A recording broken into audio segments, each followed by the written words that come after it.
आज का टॉपिक है मॉलिक्यूलर बेसिस ऑफ इनहेरिटेंस। तो उसमें सबसे पहले पढ़ना है डीएनए। डीएनए पॉलीमर है कि मोनोमर? अगर पॉलीमर है तो किसका है? Deoxy ribo nucleotide. जबकि आरएनए भी पॉलीमर होता है, वो किसका होता है? राइबो न्यूक्लियोटाइड्स का। लेकिन डीएनए क्यों दिया है? क्योंकि डीएनए ज्यादातर जीवों का आनुवंशिक पदार्थ यानी जेनेटिक मटेरियल होता है। इसकी लेंथ किस पर डिपेंड करेगी? नंबर ऑफ न्यूक्लियोटाइड पर। अच्छा, न्यूक्लियोटाइड कब बोलेंगे? जब डीएनए सिंगल स्टैंडर्ड होगा। लेकिन हमारे अंदर सिंगल स्टैंडर्ड है कि डबल? तो हमारे अंदर बोलेंगे base pair of nucleotide. Base pair of nucleotide मतलब न्यूक्लियोटाइड हमारे अंदर पेयर बना लेगा। एडेनिन का पेयर किससे बनता है? थायमिन से। थायमिन से। और साइटोसिन का किससे बनता है? गुआनिन से। ठीक है ना? तो हम लोगों में बेस पेयर होंगे, देखो लिखा है। तो अगर सिंगल स्टैंडर्ड होगा तो क्या बोलेंगे? न्यूक्लियोटाइड। और अगर डबल स्टैंडर्ड होगा तो क्या बोलेंगे? तो बोलेंगे बेस पेयर या पेयर ऑफ न्यूक्लियोटाइड। और बोला कि हर एक जीव के अंदर ये फिक्स है, नंबर ऑफ न्यूक्लियोटाइड या फिर बेस पेयर फिक्स्ड है। जैसे बैक्टीरियोफेज मतलब ऐसा वायरस जो बैक्टीरिया पे पाया जाता है उसे क्या बुलाते हैं? बैक्टीरियोफेज। नाम है 5174। इसके अंदर होता है 5386 न्यूक्लियोटाइड। मतलब ये सिंगल स्टैंडर्ड है कि डबल स्टैंडर्ड? Single standard. जबकि इसी का एक प्रजाति है बैक्टीरियोफेज लैम्डा। ये 5 था, ये लैम्डा है। लैम्डा ऐसे शो करते ना, बैक्टीरियोफेज लैम्डा। इसमें है 48502 बेस पेयर। यानी ये डबल स्टैंडर्ड है कि सिंगल स्टैंडर्ड? ये डबल स्टैंडर्ड है। ई कोलाई के अंदर कई बार पूछा गया है 4.6 इंटू 10 की पावर 6 बेस पेयर। और हम लोगों के एन में है 3.3 इंटू 10 की पावर 9। लेकिन अगर हमारा 2n में पूछ ले तो 6.6 इंटू 10 की पावर 9 क्या बेस पेयर? क्योंकि हमारा कैसा है? हमारा है डबल स्टैंडर्ड। बोलिए क्लियर है? फिर आगे पॉलीन्यूक्लियोटाइड चेन का स्ट्रक्चर कैसा होता है? तो देखो पॉलीन्यूक्लियोटाइड चेन का मतलब पहले एक न्यूक्लियोटाइड की बात करते हैं। एक न्यूक्लियोटाइड में 3 चीजें होती हैं। एक न्यूक्लियोटाइड में कितनी चीजें होती हैं? 3। पहला ये सुगर, ठीक है ना? सुगर के फर्स्ट कार्बन से ये फर्स्ट कार्बन है, ये सेकंड है, ये थर्ड है, ये फोर्थ है, ये 5वां बाहर बैठा हुआ है। सुगर में कितने कार्बन है? इसको ऐसे समझो, अगर हम सीधा करके बनाए तो ऐसा, first carbon, second carbon, third carbon, fourth carbon और 5वां कहां बैठा हुआ है? बाहर बैठा हुआ है। इसी को ऐसे घुमा घुमा के बनाया गया, ऐसे इसी को ऐसे उठा के ऐसे रख दिया गया है। देखो first carbon first, second second, third third और फोर्थ ये रहा। और 5 वाला बाहर बैठा हुआ है। इसके फर्स्ट कार्बन से हमेशा जुड़ा होता है नाइट्रोजनस बेस और इस बॉन्ड का नाम होता है ग्लाइकोसिडिक बॉन्ड। कौन सा बॉन्ड होता है? Glycosidic bond. जबकि 5th कार्बन पे हमेशा फास्फेट जुड़ा होता है या फास्फोरिक एसिड जुड़ा होता है और ये होता है फास्फोएस्टर बॉन्ड। बताइए फर्स्ट कार्बन किससे जुड़ा हुआ है और बॉन्ड का नाम ग्लाइकोसिडिक बॉन्ड। और जब ये इससे जुड़ जाता है, जब सुगर और नाइट्रोजन बेस जुड़ता है तो बनता है न्यूक्लियोसाइड। और जब फास्फेट भी आके जुड़ जाता है तो बन जाता है न्यूक्लियोटाइड। ये कौन सा बॉन्ड था? फास्फोएस्टर बॉन्ड। फास्फोएस्टर बॉन्ड। ऐसे बहुत सारे जब न्यूक्लियोटाइड लाइन से जुड़ते चले जाएंगे, एक न्यूक्लियोटाइड, ये एक न्यूक्लियोटाइड, ये दूसरा न्यूक्लियोटाइड, ये तीसरा न्यूक्लियोटाइड, ये चौथा न्यूक्लियोटाइड, अगर लाइन से जुड़ते जाएंगे तो बीच में एक और फास्फेट बॉन्ड बन जाएगा, एक और फास्फोएस्टर बॉन्ड बन जाएगा। अब देखो एक ये वाला फास्फोएस्टर बॉन्ड और ये अभी अभी बना है, ये अभी अभी भी बना है, तो नाम हो गया फास्फोडाई एस्टर बॉन्ड। जब बताओ न्यूक्लियोटाइड जुड़ते हैं तो कौन सा बॉन्ड बनता है? फास्फोडाई एस्टर बॉन्ड। ठीक है, 2 न्यूक्लियोटाइड के बीच में फास्फोडाई एस्टर बॉन्ड होता है, एक फास्फोरस के बाईं तरफ, एक फास्फोरस के दाहिनी तरफ। एक थर्ड कार्बन से जुड़ा है और एक 5th कार्बन से जुड़ा हुआ है, इसीलिए इसको 3-5- फास्फोडाइस्टर बॉन्ड भी कहते हैं। क्या बोलते हैं? 3-5 फास्फोडाइस्टर बॉन्ड। अच्छा, ये इस चेन का कोई एक सिरा ये वाला फ्री है और उस सुगर पर फास्फेट फ्री है, तो इसको 3' एंड बोलते हैं। और 3' पे कौन होता है? फिक्स है, OH। और 5' पर फिक्स है। 5 से फास्फेट याद रहेगा, 5 से क्या याद रहेगा? और 3 से याद रखना है OH। OH। तो थर्ड पर कौन और 5 पर कौन? मान लो ये एक चेन है, इसकी काउंटर चेन इसके सामने उल्टी ऐसे बना दे, पैरेलल की एंटी पैरेलल? कोई चीज अगर ऐसे चल रही है और अगर हम इसको उठाएं और घुमा के उधर ले जाएं तो जो 3 डैश है वो इधर आ जाएगा और 5 डैश उधर चला जाएगा और आमने सामने आ जाएंगे नाइट्रोजनस बेस और इनके बीच में बन जाएगा हाइड्रोजन बॉन्ड। तब इसे बोलते हैं तब इसे बोलेंगे डीएनए की चेन, डीएनए का पॉलीमर बन जाएगा। क्लियर है? अभी सिंगल स्टैंडर्ड बना है। यही चीज यहां लिखी हुई है, देखो क्या लिखा है। कह रहा है चलो याद करते हैं, रिकैपिटुलेट का मतलब दोहराते हैं। चलो दोहराते हैं किसका? कि न्यूक्लियोटाइड चेन जो है डीएनए की या आरएनए की वो कैसे बनी होती है? तो वो न्यूक्लियोटाइड्स की बनी होती है। न्यूक्लियोटाइड में कितने कंपोनेंट थे? पहला बेस, दूसरा 5 कार्बन की sugar, ribose in RNA, deoxyribose in DNA. फर्क क्या है? फर्क क्या है? देखो, अगर सेकंड पर भी OH ग्रुप होता है, अगर सेकंड पर OH ग्रुप बैठा है तो राइबोज, और अगर सेकंड कार्बन पे H बैठा है तो डीऑक्सीराइबोज। ठीक है? तो देखो क्या बोल रहा है, आरएनए के केस में कौन सी सुगर होगी और डीएनए के केस में कौन सी होगी? दोनों में अंतर क्या है? यहां पे सेकंड कार्बन पे कौन बैठा है, यहां सेकंड कार्बन पे कौन बैठा है? H। तो देखो इसमें ऑक्सीजन है और इसमें नहीं है, इसीलिए बोला गया है डीऑक्सीराइबोज। ये राइबोज है तो ये क्या है? और फिर बोला गया एक थर्ड ग्रुप होगा फास्फेट या फास्फोरिक एसिड, H3PO4। कह रहा है कि 2 तरह के नाइट्रोजन बेस हो सकते हैं। प्यूरिन, मैंने बोला था pure as silver, pure as silver. Silver को क्या बुलाते हैं? Ag, एडेनिन और ग्वानिन। यानी कि प्यूरिन कितने प्रकार का होता है? एडेनिन और ग्वानिन। और पिरिमिडीन 3 प्रकार का होता है। फार्मूला बताया था कट कट कट, CUT।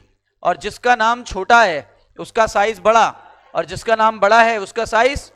तो बताओ प्यूरिन छोटा है कि पिरिमिडीन? प्यूरिन है, अल्फाबेट कम है इसलिए साइज बड़ा है, इसका नाम बड़ा है इसलिए उसका साइज छोटा है। और आपने पढ़ा भी होगा, एक में ऐसी चेन होती है, एक में ऐसी चेन होती है, ये प्यूरिन है कि पिरिमिडीन? और यहां बीच से काट के इसको फेंक दो, केवल ये बची, तो क्या बचेगी? पिरिमिडीन। प्यूरिन का फार्मूला क्या था? प्योर एस सिल्वर, यानी ए एडेनिन और ग्वानिन। और पिरिमिडीन का फार्मूला क्या था? कट, साइटोसिन, यूरेसिल और थायमिन। तो यही बोल रहा है। यहां तक क्लियर हो गया? ये लाइन क्लियर हो गई। अब आगे, यूरेसिल प्रेजेंट होता है at the place of thymine. किसमें? आरएनए में क्या होता है और डीएनए में क्या होता है? थायमिन। नाइट्रोजनस बेस किससे जुड़ा हुआ था? याद करो, फर्स्ट कार्बन के OH से जुड़ा था। 5 कार्बन की जो सुगर थी उसके फर्स्ट कार्बन से जुड़ा हुआ था क्या? Nitrogenous base. बॉन्ड का नाम बताइए? Glycosidic bond. तब क्या बना था? न्यूक्लियोसाइड की टाइड। कह रहे नाम के आगे अगर सीन लग जाए या डीन लग जाए तो समझ जाएंगे न्यूक्लियोसाइड की बात चल रही है। देखो नाम के आगे क्या लग गया? सीन, सीन, सीन। ठीक है ना? डीन, डीन, डीन। या सीन लग जाए या डीन लग जाए तो हम समझ जाएंगे कि किसका नाम दिया हुआ है, न्यूक्लियोसाइड का कि न्यूक्लियोटाइड का? न्यूक्लियोसाइड का। ठीक है? और कह रहा है अगर 5th कार्बन पर, अगर सुगर के 5th कार्बन के OH ग्रुप से कौन जुड़ जाए? फास्फेट। फास्फेट अगर जुड़ जाए, लिंक हो जाए, तब क्या बन जाएगा? बन जाएगा फास्फो एस्टर बॉन्ड, या लिंकेज, एक ही बात है। और तब न्यूक्लियोसाइड क्या बना देगा? न्यूक्लियोसाइड बना देगा न्यूक्लियोटाइड। न्यूक्लियोसाइड किस में बदल जाएगा? न्यूक्लियोटाइड। ठीक है? और कह रहा है 2 तरह की सुगर होती है, आपको पता है, एक राइबोस और एक डीऑक्सीराइबोस। ठीक है? तो डिपेंड करता है, जो सुगर है वही बनेगा। डीएनए में कौन सी सुगर? डीऑक्सीराइबोस। आरएनए में कौन सी सुगर? और मैंने बोला था 2 न्यूक्लियोटाइड कैसे जुड़ते हैं? फास्फेट के एक पहले एस्टर बॉन्ड, फास्फेट के बाद में एस्टर बॉन्ड, यानी एक 3rd कार्बन से जुड़ेगा, एक 5 कार्बन से जुड़ेगा, इसी को बोलते हैं phosphodiester bond. 2 ester bond है ना, एक 3 डैश और फास्फेट के बीच, एक फास्फेट और 5 डैश के बीच। ये इधर देखो, ये किस तरफ जुड़ा हुआ है? 3rd। और ये किससे जुड़ा हुआ है? 5। तो इसलिए 3 डैश 5 डैश फास्फोडाइस्टर बॉन्ड। और तब बन जाता है डाई न्यूक्लियोटाइड। कह रहा है जब दो न्यूक्लियोटाइड फॉस्फोडाइस्टर बॉन्ड द्वारा जुड़ेंगे तो डाई न्यूक्लियोटाइड बन जाएगा, ऐसे ही ढेर सारे जुड़ेंगे तो पॉलीन्यूक्लियोटाइड बन जाएगा। कह रहा है more and more nucleotide can be joined in the manner to form the polynucleotide chain. और कह रहा है पॉलीमर दस फॉर्म्ड वन एंड फ्री। कह रहा है एक एंड पर कौन फ्री बैठा हुआ है? फास्फेट किस कार्बन पे बैठा हुआ था? 5 नंबर के कार्बन पे, उससे 5' एंड बोलने लगे। जबकि दूसरे एंड पर कौन बैठा हुआ था? OH, थर्ड कार्बन पे OH फ्री बैठा हुआ था, उसे कौन सा एंड बोलने लगे? 3' एंड ऑफ पॉलीन्यूक्लियोटाइड चेन। ठीक है, पॉलीन्यूक्लियोटाइड चेन में शुगर थी, फॉस्फेट था, नाइट्रोजनस बेस भी था, और तीनों मिलकर के क्या होते हैं? तीनों मिलकर के पूरा न्यूक्लियोटाइड बना लेते हैं। और बहुत सारे न्यूक्लियोटाइड मिलकर के क्या बना लेते हैं? पॉलीन्यूक्लियोटाइड चेन, यानी डीएनए और आरएनए, डीएनए और आरएनए। अब आगे देखिए, आरएनए की बात करने लगा। आरएनए में क्या था याद करो, सेकंड कार्बन पे अगर OH है तो आरएनए, अगर H था तो डीएनए। देखो क्या लिखा है, आरएनए में हर एक न्यूक्लियोटाइड पे OH ग्रुप था। कहां पे था? Second position of ribose sugar. जबकि आरएनए में और क्या था? यूरेसिल, किसके स्थान पे? और कह रहा है याद करो कि यूरेसिल और थाइमिन में जरा सा अंतर है। अगर हमने 5 पर मिथाइल ग्रुप जोड़ दिया, यूरेसिल के 5 पोजीशन पे क्या जोड़ दिया? मिथाइल ग्रुप, तो ये क्या बन जाता है? Thymine. This is the another chemical name of thymine. और यहीं से एम्स में पहली बार क्वेश्चन आया था सर्जन रीजन का कि in most of the organism DNA act as genetic material. सही है। और फिर बोलता है, रीजन दे रहा था कि DNA is stable due to the presence of methylated uracil. तो ये भी सही था, लेकिन लोगों ने क्या सोचा कि यूरेसिल तो आरएनए में होता है और थाइमिन डीएनए में होता है। जबकि आपको पता होना चाहिए 5 मिथाइलेटेड यूरेसिल को ही क्या बुलाते हैं। तो सर्जन भी सही था, रीजन भी सही था। डीएनए एक एसिडिक पदार्थ है, नाम ही है डीऑक्सीराइबो न्यूक्लिक एसिड, लास्ट में एसिड खुद ही छुपा हुआ है। तो डीएनए एसिडिक सब्सटेंस है कि बेसिक? कहां पाया जाता है? इन न्यूक्लियस। तो नाम पड़ गया पता है क्या? फ्रेडरिक मिस्चर ने 1869 में इसे नाम दिया न्यूक्लिन। न्यूक्लियस के अंदर पाया जा रहा है नाम, यहां से न्यूक लगा लिया और इसको इनको आगे जोड़ दिया, तो नाम क्या पड़ा? न्यूक्लिन। क्या नाम पड़ा? Nuclein. However, due to technical limitation, isolating such long polymer intact, the elucidation of structure of DNA remain elusive for many long period। मतलब बोला गया, चूंकि ये बहुत जटिल मॉलिक्यूल है, बहुत बड़ा मॉलिक्यूल है, तो इसको एज इट इज निकाल पाना बड़ा मुश्किल काम था, जिसके लिए बहुत लंबा समय लगा। पहली बार इसको 1953 में किस व्यक्ति ने? वॉटसन एंड क्रिक ने। एक्सरे डिफ्रैक्शन डाटा जो प्रोड्यूस किया था विल्किंस एंड फ्रैंकलिन। अब यहां से 2 क्वेश्चन बनते हैं, किसने पहली बार डीएनए का डबल हेलिक्स मॉडल दिया? Watson and Crick. कब दिया था? 1953। जबकि इन्होंने जो मॉडल दिया था उसके लिए कौन सा मेथड यूज किया?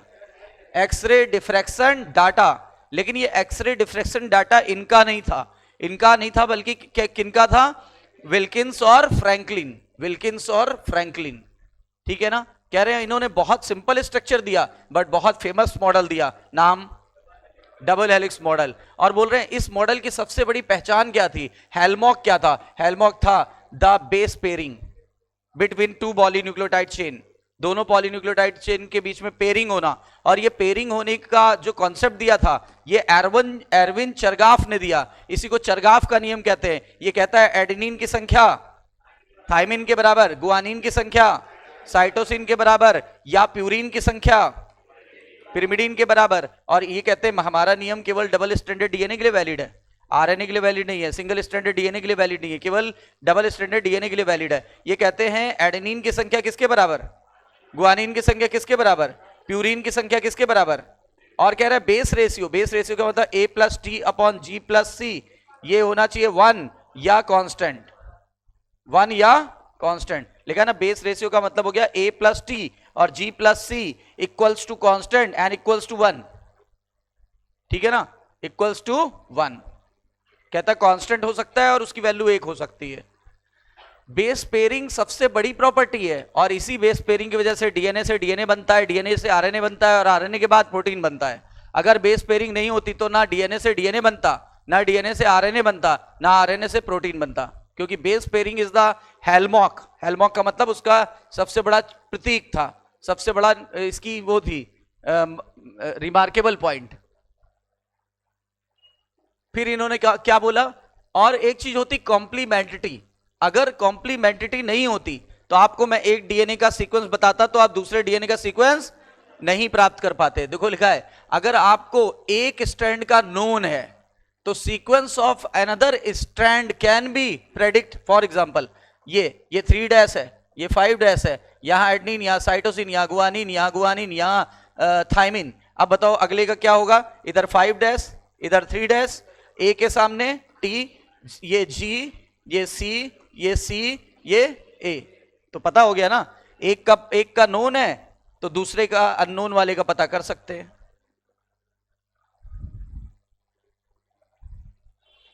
अब इन्होंने क्या बोला, कह रहा है कि जब भी कभी डीएनए से कुछ बनता है, डीएनए से डीएनए बने, डीएनए से आरएनए बने, तो पुराना डीएनए जो खुलता है वो टेम्पलेट की तरह काम करता है, यानी आधार, पुराना आधार बन जाता है किसके लिए, नए डीएनए के लिए।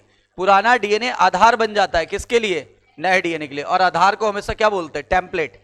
आधार को क्या बोलते हैं, template. Template for synthesis of new strand. और चूंकि हमारे पास डबल स्ट्रैंडेड डीएनए है तो हमारे पास कितने टेम्पलेट होंगे, 2 टेम्पलेट होंगे। लेकिन आरएनए सिंगल स्ट्रैंडेड होता है कि डबल स्ट्रैंडेड, तो दोनों में से एक ही टेम्पलेट काम करेगा कि दोनों टेम्पलेट की तरह काम करेंगे, एक ही टेम्पलेट की तरह काम करेंगे। बोलता है जो डीएनए आया है उसको पेरेंट डीएनए बोलो, और जितने डीएनए बनने के बाद बनेंगे उनको डॉटर डीएनए बोलो।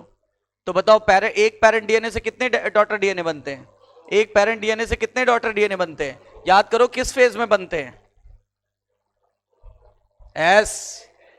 एस फेज में। लेकिन बैक्टीरिया में तो एस फेज होता ही नहीं, वहां बनते ड्यूरिंग फिजन। ड्यूरिंग फिजन, पूरा नाम है बाइनरी फिजन, पूरा नाम है बाइनरी फिजन। तो एस में नहीं होता है, डीएनए 2C से कितना हो जाता है, तो डबल हो गया कि नहीं हो गया। अच्छा कह रहे कुछ यूनिक फीचर बताइए, सैलिएंट फीचर बताइए, ठीक है। तो कुछ सैलिएंट फीचर है डबल हेलिक्स के। पहला, कितनी न्यूक्लियोटाइड चेन थी, दोनों पैरेलल थी कि एंटी पैरेलल, पैरेलल थी कि एंटी पैरेलल, और दोनों बैकबोन बना रही थी, एक बैकबोन ये, एक बैकबोन ये। कह रहा है डीएनए जो था उसमें 2 पॉलीन्यूक्लियोटाइड चेन होती क्योंकि डबल स्टैंडर्ड था, ठीक है। और बैकबोन किसका बना था, alternate sugar phosphate sugar phosphate sugar का, alternate sugar phosphate sugar phosphate sugar का, यानी सुगर फास्फेट, ये देखो sugar phosphate sugar phosphate sugar phosphate. और बेस अंदर की तरफ थे कि बाहर की तरफ थे, अंदर की तरफ। और पेयरिंग कर रहे थे कि नहीं कर रहे थे, हाइड्रोजन बॉन्डिंग बना रहे थे कि नहीं बना रहे थे, एडेनिन और थाइमिन के बीच डबल हाइड्रोजन बॉन्ड, और गुआनिन और साइटोसिन के बीच में ट्रिपल हाइड्रोजन बॉन्ड। तो ये लिखा है दोनों चेन एंटी पैरेलल थे कि पैरेलल। इसका मतलब एक की पोलैरिटी 5' to 3' तो दूसरे की 3' to 5'। और बेस जो थे वो दोनों स्ट्रैंड के पेयर कर रहे थे कि नहीं पेयर कर रहे थे, पेयर करने के लिए कौन सा बॉन्ड का इस्तेमाल कर रहे थे, ठीक है ना। बताइए एडेनिन किसके साथ पेयर करता है, थाइमिन के साथ। कितने हाइड्रोजन बॉन्डिंग, 2। जबकि कह रहा है अपोजिट स्ट्रैंड वाइस वर्सा, जैसे कह रहा है एडेनिन थाइमिन से कर रहा है तो थाइमिन किससे कर रहेगा, एडेनिन से, 2 ही हाइड्रोजन बॉन्ड। इसी तरह गुआनिन किससे कर रहा है, लेकिन कितने hydrogen bond, and vice versa का मतलब वही उल्टा, ठीक है। और इससे फायदा क्या होगा, एक प्यूरिन हमेशा एक पिरिमिडीन से जुड़ रहा है, उससे क्या होगा, इसके बीच की जो दूरी है वो हमेशा बराबर है। देख लो ऐसा नहीं है कहीं कहीं पे पतला हो गया कहीं चौड़ा हो गया, देखो दूरी बिल्कुल बराबर चल रही है।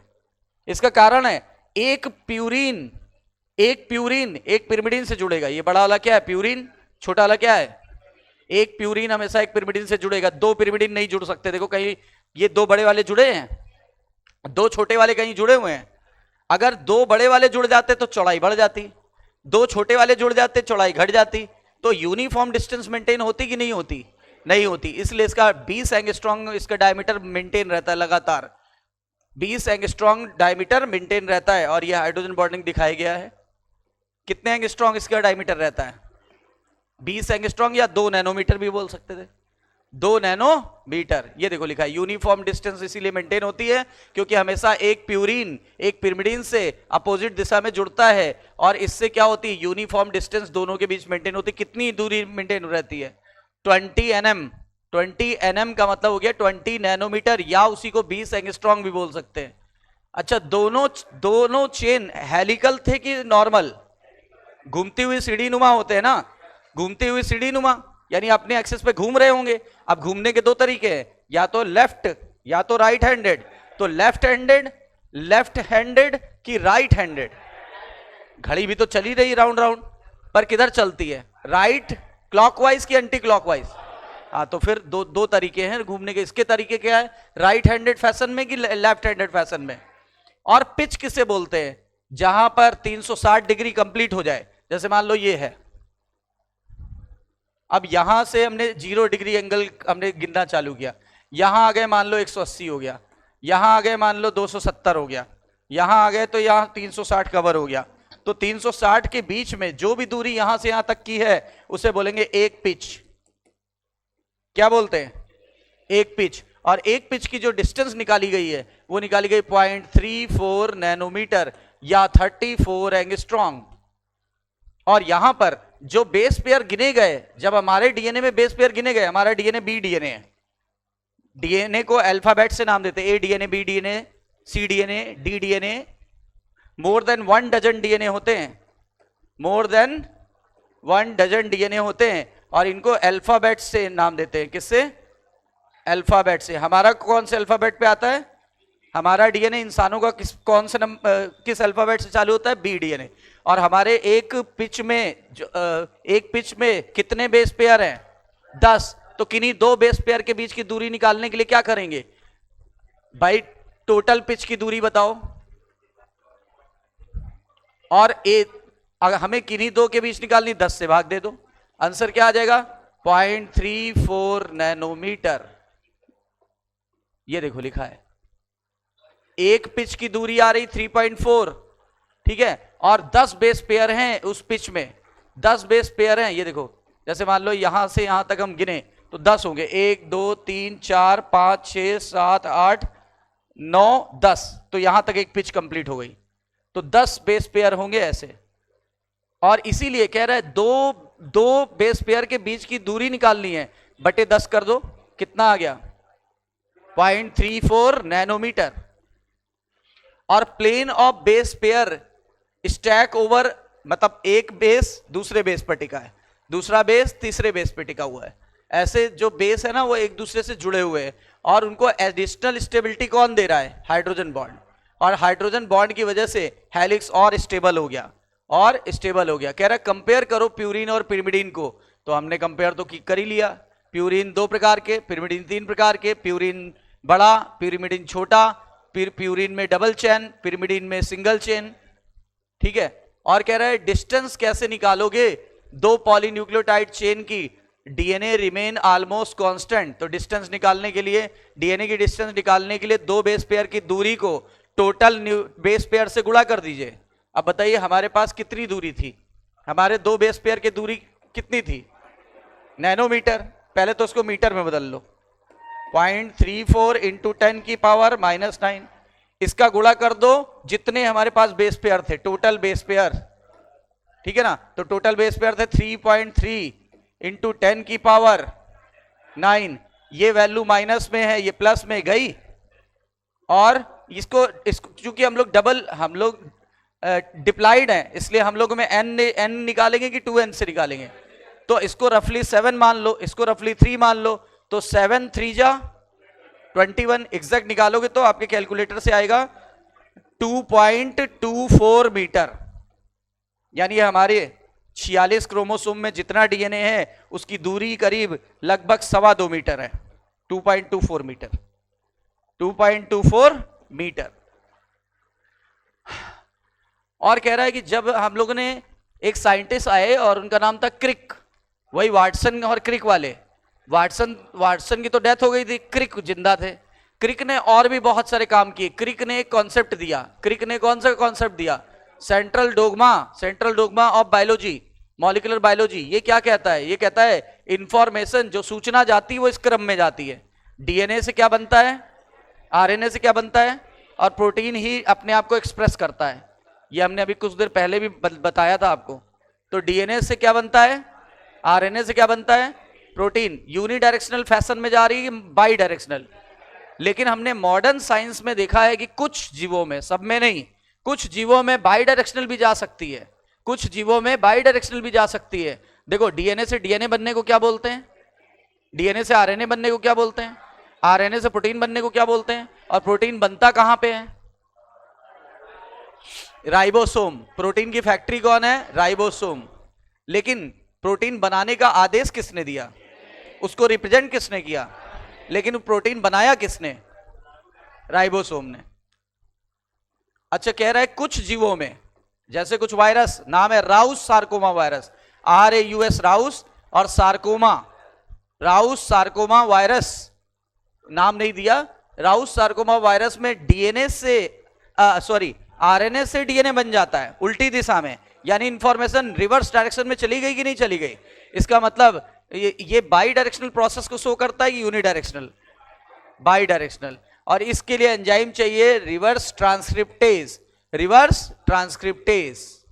आपका HIV वायरस भी तो इसी ग्रुप को बिलोंग करता है, HIV वायरस लगभग इसी ग्रुप को बिलोंग करता है, रेट्रो वायरस का उसका मेन था। अब ये देखो, ये बोल रहा है दो बेस पेयर के बीच की दूरी, ये निकाली थी अभी, दो बेस पेयर के बीच की दूरी 0.34, जब हमने मीटर में बदला था तो 10⁻⁻9 लगा दिया। अब length of double stranded DNA typical mammalian cell में कैलकुलेट किया जा सकता है कैसे, इस दूरी को गुणा कर दो total number of base pair से, जो कि चूंकि हम लोग डिप्लॉयड है तो कितना लेंगे, 3.3 की 6.6, तो दूरी लगभग कितनी आ जाएगी, 2.2। डबल डिजिट पे निकालोगे तो 2.24, अगर सिंगल डिजिट पे निकाल रहे हैं तो 2.2, डबल डिजिट पे निकालेंगे तो 2.24 मीटर। कह रहा है ये जो डीएनए सेल है इतनी बड़ी है, मान लो इसका न्यूक्लियस और छोटा है, न्यूक्लियस का डायमीटर 10⁻⁻6 मीटर है, और आपकी डीएनए की लंबाई 2.24 मीटर है। अब इतनी छोटी सी जगह में इतना बड़ा डीएनए कैसे होगा, आंसर आएगा ऑफ कोर्स पैक होकर के, पैक होकर के आएगा। जैसे आपका ब्रीफ केस तो बहुत छोटा होता है, लेकिन उसके अंदर आपने बहुत सारे कपड़े रख रखे हैं, और वही अगर आप पैक ना, उसको आयरन करके ना रखें तो नहीं आएगा। हम लोग आयरन करके रखते हैं तो आ जाता है। देखो कह रहा है कि ई कोली में 1.36 है, तो इसको मीटर में बदल लेंगे। और बेस पेयर कह रहा है हमको पता है कितने होते हैं, बेस पेयर कैलकुलेट करने को कह रहा है, तो ऐसे निकाल लो 1.36 इंटू 10⁻⁻3, मिलीमीटर हटाने के लिए -3 लगाते ना, बराबर 0.34 इंटू 10⁻⁻9 इंटू, ये हमें पता करना है x मान लो, तो x बराबर क्या हो गया, x बराबर हो गया 1.36 इंटू 10⁻⁻3 अपॉन 0.34 इंटू 10⁻⁻9। ठीक है, इसको काटोगे लगभग 6.6 के करीब जाएगा, और ये ऊपर आ जाएगा तो ये प्लस में हो जाएगा, तो इंटू 10⁻6, अब 4.6 आ रहा है ना, जो भी आ रहा हो देख लेना, तो ये 4.6 इंटू 10⁻6।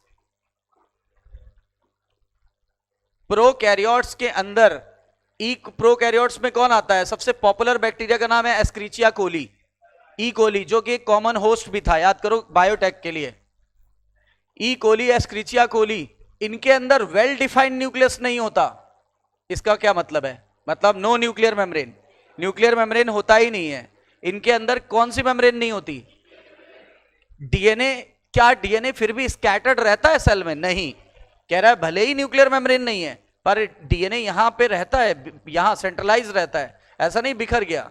क्यों नहीं बिखरा रहता है, क्योंकि ये भी पैक्ड है, यहां भी पैक्ड है। देखो लिखा है डीएनए निगेटिव चार्ज है तो उसको जोड़ दिया जाता है पॉजिटिव चार्ज की प्रोटीन से। ये जो कुछ प्रोटीन होती है पॉजिटिव चार्ज, ये लिखा है पॉजिटिव चार्ज प्रोटीन, और तब इस न्यूक्लियस को क्या बोलते हैं, न्यूक्लियाइड। इस तरह के कम विकसित न्यूक्लियस को क्या बोलते हैं, न्यूक्लियाइड। कभी कभी ये शब्द नहीं देता तो ये बोलते हैं इनसिपिएंट न्यूक्लियस, अल्प विकसित केंद्रक, इनसिपिएंट न्यूक्लियस, या फिर जीनोमिक डीएनए। ये वर्ड 11th के एनसीईआरटी सेल में दिया हुआ है, जीनोमिक डीएनए या इनसिपिएंट न्यूक्लियस या न्यूक्लियाइड। और न्यूक्लियाइड जो होता है डीएनए न्यूक्लियाइड के अंदर जो होता है लार्ज लूप बनाता है कि स्मॉल लूप? और वो लूप किससे जुड़े रहते हैं? प्रोटीन। अरे अभी ऊपर प्रोटीन नहीं बनाया था, तो प्रोटीन से जुड़े हुए हैं। ये लाइन यहां से उठाई गई है। The DNA in nucleoid are organized as large loop की स्मॉल लूप, हेल्ड बाई, इन लूप को किसने होल्ड कर रखा है? तो प्रोटीन के मॉलिक्यूल ने। पॉजिटिवली चार्ज की निगेटिवली चार्ज? Positively charge. अब यूकैरियोट की बात आई। हमारे पास ऐसा नहीं होता। हमारे पास क्या होता है ना, ये एक प्रोटीन होती है और इस प्रोटीन का नाम है कौन सी? Histone protein. हमारे पास कौन सी प्रोटीन है? हिस्टोन। हिस्टोन ना आपको लग रहा होगा एक है, एक नहीं है, ऑक्टामर है। H2A, H2B, H3, H4, इसके दो, इसके दो, इसके दो, इसके दो। सामने वाला दिख रहा है, पीछे वाला छुपा हुआ है, लेकिन सबके दो दो सेट है। तो कितने हुए? 2 2 4 2 6 2 8। H2A, H2B, H3, H4 और H stands for histone protein. Histone protein octamer के कोर के रूप में होती है कि नहीं होती है? कितनी होती है? 8। तो ऑक्टामर बोलेंगे कि पॉलीमर बोलेंगे? ढेर सारी होती तो पॉलीमर बोलते हैं। और H2A का एक सेट, H2B का एक सेट, H3 और H4 का एक एक सेट होता है। और इसके चारों तरफ डीएनए लिपटा होता है। इस प्रोटीन पे पॉजिटिव चार्ज है और डीएनए पे कैसा चार्ज है? निगेटिव। तो ये देखो इसके चारों तरफ लिपटा हुआ है। ये आ रहा है ऐसे घूम के, फिर ऐसे करके, और ये निकल गया, ऐसे स्प्रिंग की तरह लिपटा हुआ है। ये स्टोन ऑक्टामर था जिसपे कैसा चार्ज है? ये डीएनए था जिसपे कैसा चार्ज है? ठीक है ना। अब ये इनकमिंग डीएनए है कि आउटगोइंग? और ये कौन सा है? Outgoing DNA. तो इनकमिंग डीएनए और आउटगोइंग डीएनए को भी आपस में पैक कर दिया जाता है। उसे पैक करने के लिए H1 स्टोन होता है, जो कि ऑक्टामर का पार्ट नहीं है। H1, वो H1 होता है, वो इनकमिंग डीएनए और आउटगोइंग डीएनए को आपस में होल्ड कर देता है ताकि ये पैकिंग ढीली ना हो जाए। और अब जो रिजल्टेंट मॉलिक्यूल है उसको बोलते हैं न्यूक्लियोसोम। बताइए, न्यूक्लियोसोम प्रोकैरियोट्स में होता है कि यूकैरियोट्स में? प्रोकैरियोट्स, यूकैरियोट्स में। तो यही बोला है, देखिए क्या लिखा हुआ है। लिखा है यूकैरियोट्स में जो ऑर्गेनाइजेशन होता है वो थोड़ा कॉम्प्लेक्स होता है। यहां बहुत सारी पॉजिटिवली चार्ज प्रोटीन इन्वॉल्व होती है जो बेसिक प्रोटीन की बनी होती है कि एसिडिक? नाम हिस्टोन। ये प्रोटीन, इस प्रोटीन पर जो चार्ज होता है वो अमीनो एसिड के चार्ज की वजह से होता है और अमीनो एसिड की साइड चेन की वजह से। और आपने पढ़ा होगा बेसिक अमीनो एसिड पर निगेटिव चार्ज होता है।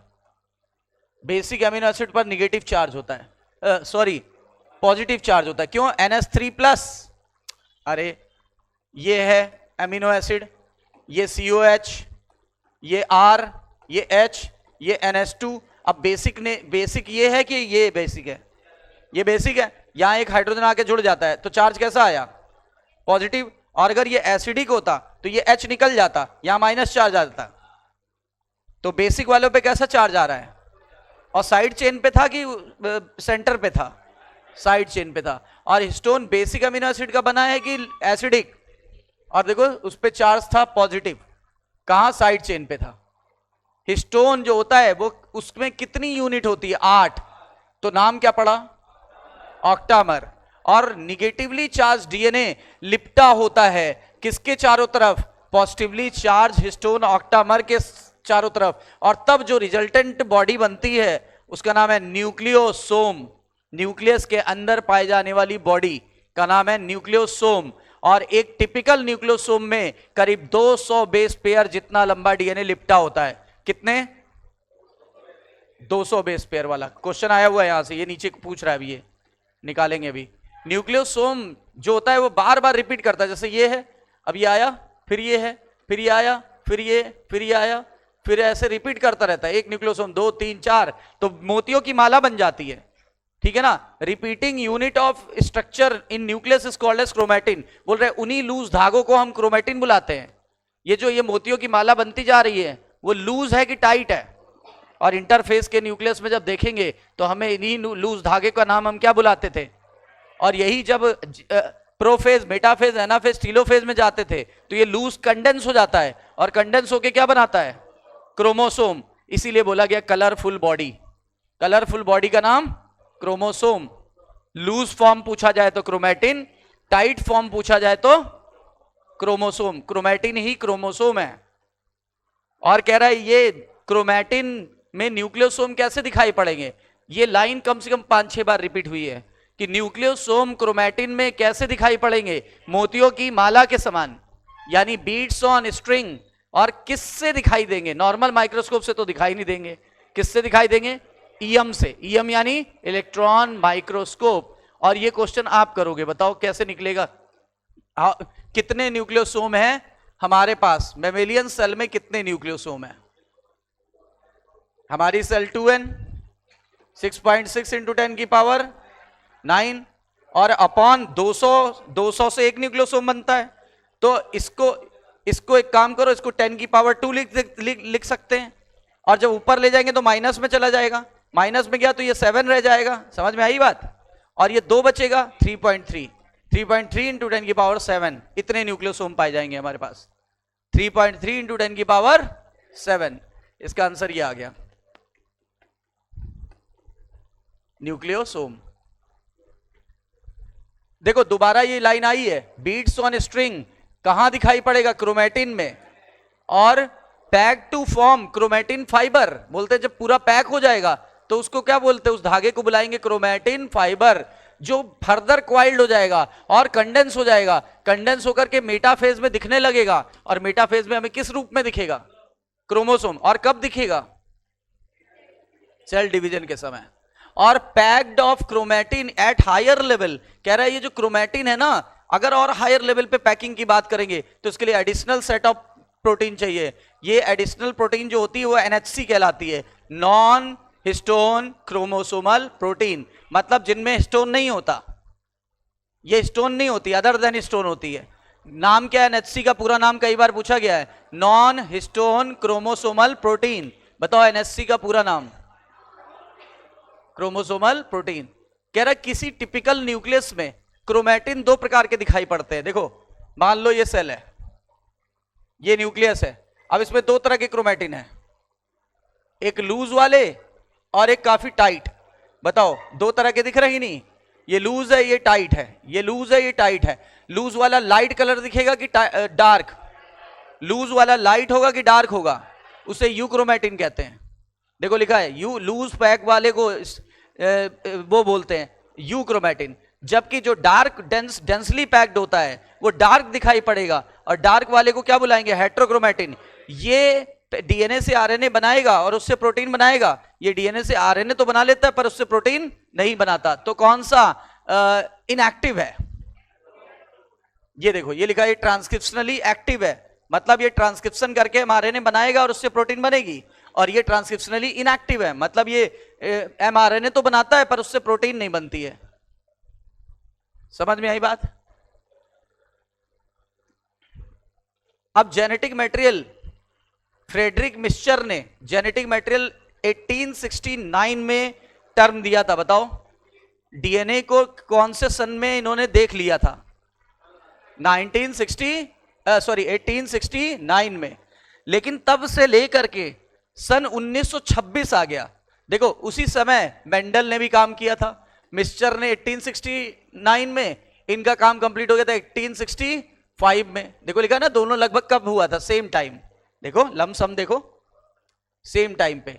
लेकिन डीएनए जेनेटिक मटेरियल है, ये खोजा जाना, ये प्रूफ किया जाना बाकी था।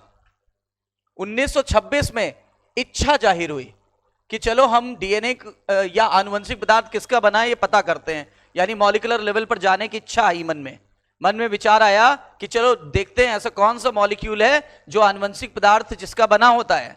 आनुवंशिक पदार्थ किस केमिकल का बना है, किस मॉलिक्यूल का बना है, ये इच्छा कब जाहिर हुई, 1926 में। देख लो कहां वो 35 साल वो बीत गए, 25 साल ये बीत गया, 50-60 साल के करीब ये 60 साल ये बीत गया। प्रीवियस डिस्कवरी में मेंडल, सटन, मॉर्गन और भी बहुत सारे साइंटिस्ट थे, ठीक है ना।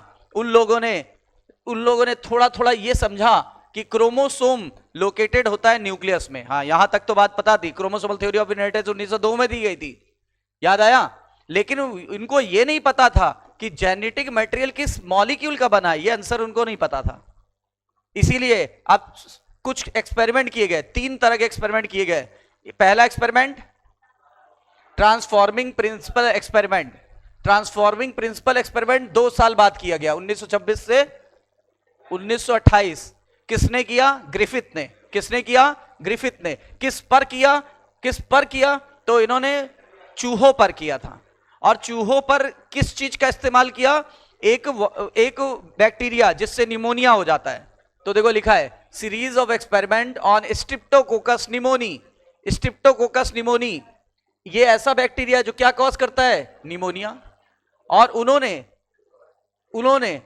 क्या किया? एक मिराकुलस ट्रांसफॉर्मेशन देखा, मतलब एक आश्चर्यजनक करने वाला बदलाव देखा। कहां पे देखा?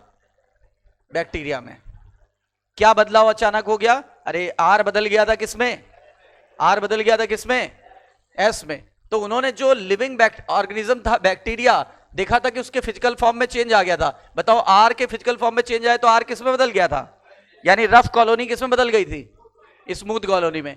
देखो स्ट्रिप्टोकोकस निमोनी बैक्टीरिया को इन्होंने कहां पर? कल्चर प्लेट पर ग्रो कराया।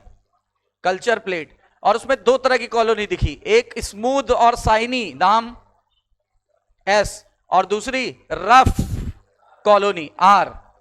एस वाला जो था वो उसके चारों तरफ म्यूकोपॉलीसेकेराइड कोट पाई जाती थी और यही वायरुलेंस का कारण थी, मतलब यही मौत का कारण बनती थी। जबकि आर के चारों तरफ ऐसा कुछ नहीं था, इसलिए वो मौत का कारण, मतलब अगर मान लो हम लोगों के अंदर आर बैक्टीरिया आ जाए तो हमें कोई नुकसान, लेकिन एस आ जाए तो हम लोगों को नुकसान होगा।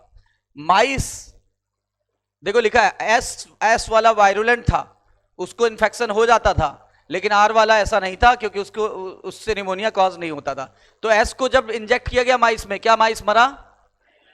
अरे S S S S S S तो एस से तो मरेगा ही, और आर को जब किया गया तो नहीं मरेगा, जिंदा है।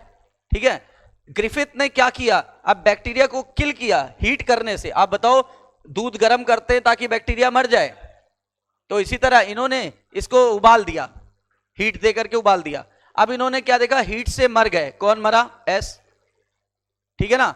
उन्होंने देखा ही observe that heat killed the S strain bacteria, और अब उन्होंने चूहे में डाला तो चूहा नहीं मरा क्योंकि बैक्टीरिया ही मर गया। कौन सा बैक्टीरिया मर गया? देखो ना, एस को हीट किल किया तो ये मर गया, ये मर गया। चूहे में डाला, चूहा जिंदा रहा। फिर इन्होंने सोचा एक काम करते हैं, एस स्ट्रेन को हीट किल कर दो, आर तो खतरनाक था नहीं, तो इन्होंने कहा इसको हीट किल मत करो, लाइव ले लो। अब जैसे ही इन्होंने देखा तो रिजल्ट इनका सर चकरा दिया। उन्होंने आशा की थी कि ये लाइव रहेगा, पर ये तो मर गया। अब इन्होंने ये सोचा जब अकेले इसको हीट किल कर रहे थे तो ये जिंदा था, और आर तो खतरनाक है नहीं, तो फिर ये कैसे मर गया? जब इन्होंने इसका पोस्टमार्टम किया तो पता ये चला कि ये आर किसी तरह से बदल गया था किसमें? एस में। और इसका कारण था ट्रांसफॉर्मेशन, ट्रांसफॉर्मिंग प्रिंसिपल लग गया था यहां। यानी एक बैक्टीरिया से जेनेटिक मटेरियल दूसरे बैक्टीरिया में चले जाना क्या कहलाता है? ये एरो इधर लगेगा। कह रहा है कि इन्होंने कहा कि दुनिया का सबसे स्टेबल मॉलिक्यूल है, दुनिया का सबसे स्टेबल मॉलिक्यूल तो और भी स्टेबल है, लिविंग वर्ल्ड की बात चल रही। दुनिया का सबसे स्टेबल बायोमॉलिक्यूल कौन है? डीएनए। इन्होंने अपना तर्क दिया कि डीएनए हीट किल करने से भी डीएनए की सेहत पे कोई प्रभाव नहीं पड़ा, तो वो किसी तरह से यहां ट्रांसफर हो गया और उसने ही आर को क्या कर दिया? एस में बदल दिया। और इसी वजह से चूहा, क्योंकि उसको निमोनिया हो गया। और ये ऐसा इनके दिमाग में कहां से आया? जब चूहे का पोस्टमार्टम किया तो उसमें लाइव एस पाया गया। तो लाइव एस आया कहां से? ये तो मर चुका था। तो यानी आर ही बदल गया एस में। कैसे बदल गया? Due to the transfer of genetic material from S bacteria to R bacteria. ये देखो लिखा है, जब उन्होंने मिक्सचर को डाला हीट किल करके लाइव आर के साथ, तो माइस मरा। और उन्होंने जब उसका डेड माइस का मतलब पोस्टमार्टम किया होगा ना, जब पोस्टमार्टम किया तो उनको एस लाइव मिले उसके बॉडी से। तो देखो लिखा है, उन्होंने कंक्लूजन निकाला कि आर बैक्टीरिया किसी तरह से बदल गया था। किसमें बदल गया था? Heat killed S strain bacteria की वजह से। जो हमने हीट किल एस बैक्टीरिया लिया था उसने आर को बदल दिया था एस में, और सिद्धांत कौन सा लगा था? Transforming principle. कौन सा सिद्धांत लगा? Transforming principle. और इसी वजह से हीट किल्ड एस स्टेन्स ने आर को क्या कर दिया? स्मूथ पॉलीसेक्राइड कोट बनाने में मदद कर दिया, और वो हो गया खतरनाक। और इस वजह ऐसा इसलिए हुआ होगा क्योंकि आनुवंशिक पदार्थ चला आया होगा, है और होगा में फर्क है, ठीक है ना। However, the biochemical nature of genetic material was not defined by this experiment. इससे ये बात इस बात की पुष्टि कहां होती है कि डीएनए ही आनुवंशिक पदार्थ था? भाई इन्होंने बोला डीएनए चला आया, अरे हो सकता है आरएनए आनुवंशिक पदार्थ रहा हो सकता है प्रोटीन आनुवंशिक पदार्थ रहा हो। ये दावे के साथ कैसे कह सकते थे कि डीएनए ही आनुवंशिक पदार्थ रहा होगा? ये तो पता चला कि यहां पे ट्रांसफॉर्मिंग प्रिंसिपल लगा, पर ये कहां पता चला कि उसका केमिकल नेचर कहां पता चला?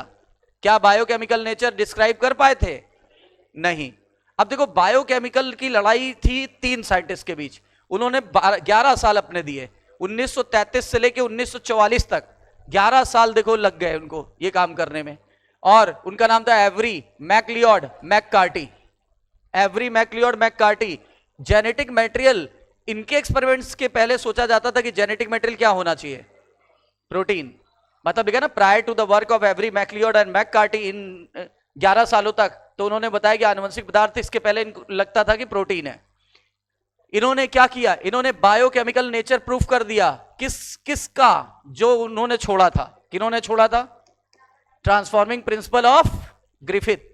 जो जहां काम उन्होंने छोड़ा उसी काम को इन्होंने पूरा कर डाला। क्लियर? कैसे?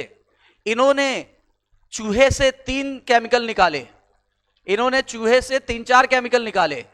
जो चूहा मर गया था, अरे लास्ट वाला case, S heat killed R live, तो मर गया था, वहीं से स्टार्ट किया इन्होंने। देखा चूहा मर गया, इनका भी देखा चूहा मर गया, उनका ग्रिफिथ का तो मरा ही था। इन्होंने फिर से उसी स्टाइल से मारा। मारने के बाद क्या किया? उसका पोस्टमार्टम किया, और उससे 3 केमिकल मुख्य मिले, आरएनए, डीएनए, प्रोटीन, और एसेक्ट्रा में पॉलीसेक्राइड भी मिला था, लिपिड भी मिला था, वो सब भी मिला था। लेकिन डाउट केवल कितनों में था? 3 में था। तो हीट किल से इनको 3 केमिकल मिले।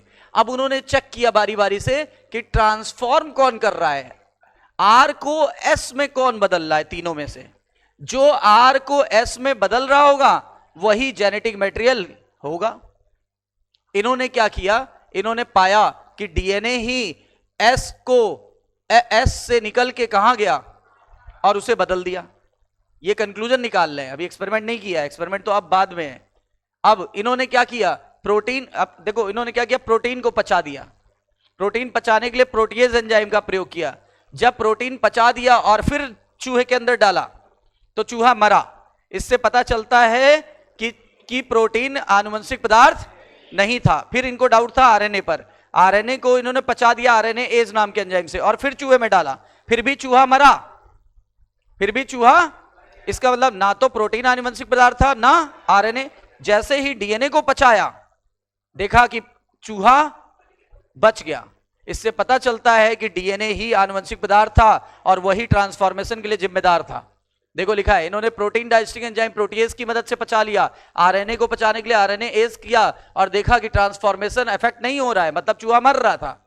इसलिए ना तो प्रोटीन और ना आरएनए ट्रांसफॉर्मिंग सब्सटेंस है। लेकिन जैसे इन्होंने डाइजेस्ट किया डीएनए एज को, तो वो फिर ट्रांसफॉर्मेशन रुक गया। ट्रांसफॉर्मेशन रुक गया, देखो लिखा है ना, डिड इनिबिट द ट्रांसफॉर्मेशन। इससे सजेशन मिलता है कि डीएनए ही ट्रांसफॉर्मेशन के लिए जिम्मेदार था और डीएनए ही आनुवंशिक पदार्थ रहा होगा। लेकिन इस बात से सारे साइंटिस्ट एग्री नहीं थे, कन्विंस नहीं थे। कह रहा डीएनए और डीएनए एज में क्या अंतर है? डीएनए एज पॉलीमर है न्यूक्लियोटाइड का, और जबकि डीएनए एज उसको पचाने वाला एंजाइम है। जेनेटिक मटेरियल को किसने समझो 100% प्रूफ कर डाला? अनइक्विवोकल का मतलब होता है उसके बाद निशब्द हो जाना, निशब्द हो जाना बिल्कुल, मतलब कोई शब्द किसी के पास नहीं रह गया, कि कोई संदेह नहीं रह गया। तो बताओ किसने संदेह को दूर कर दिया? Hershey and chase. कब की बात है? 1926 का डबल करो, 26 का डबल कितना होता है? 26 साल लग गए ये बात प्रूव करने में। 1926 को 26 जोड़ दो, कितना हुआ? 52 आ गया। याद रहेगा अब? फिर देखो उन्होंने क्या किया, इन्होंने एक वायरस लिया और बैक्टीरिया को अटैक करने वाले वायरस का नाम बैक्टीरियोफेज। देखो किया क्या उन्होंने, सिर्फ इससे समझो। इनके दिमाग में दो बातें थी, इनको दो बातें, इनके लिए बहुत बड़ा टास्क था। एक तो ये प्रूव करो कि प्रोटीन क्यों नहीं है आनुवंशिक पदार्थ, और एक तरफ प्रूव करो कि डीएनए ही आनुवंशिक पदार्थ है। क्यों? क्योंकि इन्होंने क्या किया, इस बैक्टीरियोफेज में रेडियो एक्टिविटी कहां ले ली? कैप्सूल में। कैप्सूल किसका बना होता है? देखो जहां लाल कलर है वो रेडियो एक्टिविटी शो कर रहा है। बताओ बैक्टीरियोफेज में प्रोटीन के अंदर सल्फर होता है, प्रोटीन के अंदर क्या होता है? सल्फर। तो उन्होंने S35 के रूप में ले ली, ठीक है। जबकि यहां रेडियो एक्टिविटी कहां ली? डीएनए में ली, क्योंकि आपको पता होना चाहिए बैक्टीरियोफेज का आनुवंशिक पदार्थ डबल स्ट्रैंडेड डीएनए होता है। ज्यादातर बैक्टीरियोफेज का आनुवंशिक पदार्थ क्या होता है? Double stranded DNA. तो यहां पे देख लो डीएनए में ले ली, अंदर ली तो डीएनए में, बाहर ली तो प्रोटीन में। वहां ली थी क्योंकि प्रोटीन में सल्फर होता है और डीएनए में फास्फोडाइस्टर बॉन्ड होता है, इसलिए यहां पर P32 के रूप में ली। और जब भूलना, कभी कभी देखो अक्सर गलती वही होती है जब ध्यान से ना पढ़ा गया हो। कभी कभी याद आ जाएगा ये S32 था, वो S35 था, तो वो जरा भी कंफ्यूज होने की जरूरत नहीं है। 35 और इसी को S बोलो, 5S होता है कि नहीं होता है? 5S से मिलता है कि नहीं मिलता है? तो अगर 32 होता, कहां मिल रहा है? S से। S ऐसे बनाते क्या? तो याद रहेगा। मतलब ये भी याद रखना, वो है वहां एग्जाम में एक बार उल्टा कर दिया था। तो जब तक आप पूरा ध्यान से नहीं पढ़ के जाओगे तब दिक्कत होगी। और इसमें 3 स्टेप में कंप्लीट होती प्रोसेस। पहला इन्फेक्शन, दूसरा ब्लेंडिंग, तीसरा सेंट्रीफ्यूगेशन। इन्फेक्शन का मतलब संक्रमण कराया, मतलब आनुवंशिक पदार्थ धीरे धीरे इंटर कर रहा है।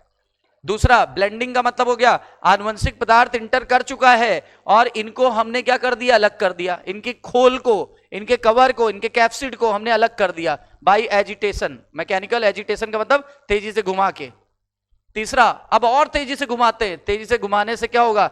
सेंट्रीफ्यूगल फोर्स लगता है, और सेंट्रीफ्यूगल फोर्स के कारण हैवी चीजें जो होंगी वो कहां चली जाती हैं? नीचे। और लाइट चीजें कहां चली जाती हैं? ठीक है ना। तो ये देखो, ये हैवी चीज थी, देखो नीचे आ गई, और ये इसके अंदर एंटर कर चुका था, ये लाइट थी। इस तरीके से क्या होता है, जो ये था सुपरनेटेंट, यहां रेडियो एक्टिविटी नहीं देखी गई और यहां अंदर रेडियो एक्टिविटी देखी गई। यहां रेडियो एक्टिविटी बाहर देखी गई, अंदर नहीं देखी गई। इससे किस बात की पुष्टि होती है? अगर प्रोटीन आनुवंशिक पदार्थ होता तो अंदर पहुंचना चाहिए था, और डीएनए आनुवंशिक पदार्थ था तो देख लो इसीलिए अंदर पहुंचा। तो कंक्लूजन क्या निकला कि प्रोटीन कभी आनुवंशिक पदार्थ बन ही नहीं सकता, हो ही नहीं सकता। क्यों? क्योंकि वो अंदर पहुंचा ही नहीं। अच्छा बताओ, आनुवंशिक पदार्थ अपने ठिकाने पे ना पहुंचे तो फायदा ही क्या उसका आनुवंशिक पदार्थ बनने का?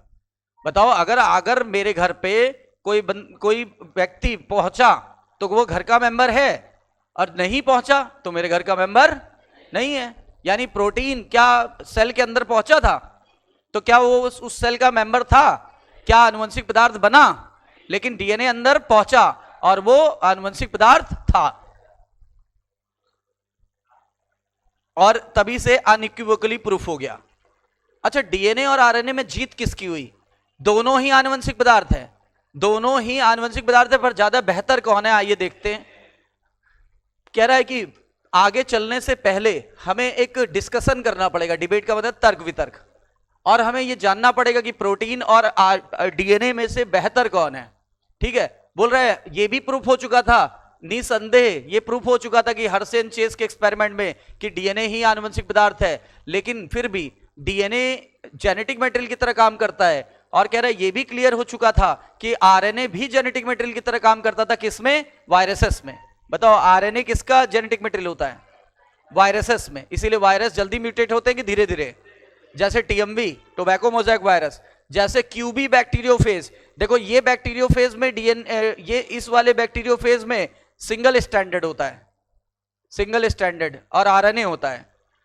कह रहा है आंसर दीजिए कि डीएनए इतना डोमिनेटिंग जेनेटिक मटेरियल क्यों है, जबकि आरएनए जो है वो ज्यादा फंक्शन परफॉर्म करता है। जैसे मैसेंजर आरएनए बनाता है, एडेप्टर आरएनए बनाता है यानी टीआरएनए, और कह रहा है और उनके केमिकल्स भी डिफरेंट डिफरेंट हैं दोनों न्यूक्लिक एसिड के। क्या डिफरेंस है? ये चार चीजें हैं। किसी भी मॉलिक्यूल के आनुवंशिक पदार्थ बनने की कितनी शर्तें हैं? चार। पहला, वो अपने आप को एक्सप्रेस कर सके। कहीं लिखा है? ये लिखा है, वो अपने आप को एक्सप्रेस कर सके मेंडेलियन कैरेक्टर के संदर्भ में। वो मेंडल वाले नियम को फॉलो करे, मेंडल के नियम को फॉलो करे, यानी कि पहले प्रोटीन बनाए, फिर उस प्रोटीन से इंफॉर्मेशन आगे बढ़े। ठीक है, ये तो डीएनए को भी आता है और आरएनए को भी। लेकिन और दूसरी शर्त क्या है? हमारी पीढ़ी से अगली पीढ़ी में चला जाए, हूबहू चला जाए, यानी रेप्लिका बना ले, अपना रेप्लिका यानी फोटोकॉपी बना ले। हमें हमारे मम्मी पापा से डीएनए और आरएनए ही तो प्राप्त हुआ in the form of chromosome via gamete. बताइए, वाया गैमिट। तो क्या होना चाहिए? पहली शर्त देखिए, ये अपने आप की हूबहू कॉपी बना लेने को बोलते हैं रेप्लिका। तो अपना रेप्लिकेशन कर लेना चाहिए। डीएनए भी रेप्लिकेशन कर लेता है, आरएनए भी। डीएनए से डीएनए भी बन जाता है, आरएनए से आरएनए भी। इस संदर्भ में पहला तो दोनों के लिए सही है, मतलब डीएनए और आरएनए ये दोनों फॉलो करते हैं। It should be stable chemically और स्ट्रक्चरली, बोल रहे हैं उसका केमिकल स्ट्रक्चर और उसका जो वो है स्ट्रक्चर, वो केमिकली और स्ट्रक्चरली स्टेबल होना चाहिए। और स्टेबिलिटी आती डबल स्टैंडर्ड डीएनए से। डबल स्टैंडर्ड डीएनए ज्यादा स्टेबल होता है as compare to single standard DNA. तो स्टेबिलिटी किसकी ज्यादा है, डीएनए की कि आरएनए की? और कह रहा है उसके अंदर चेंज आए तो बहुत स्लो आना चाहिए, यानी म्यूटेशन बहुत स्लो रेट से होना चाहिए। और अगर स्लो रेट से होगा तभी क्या हो पाएगा? इवोल्यूशन, तभी इवोल्यूशन होगा। और चौथी बात तो हम लोग पढ़ ही चुके हैं।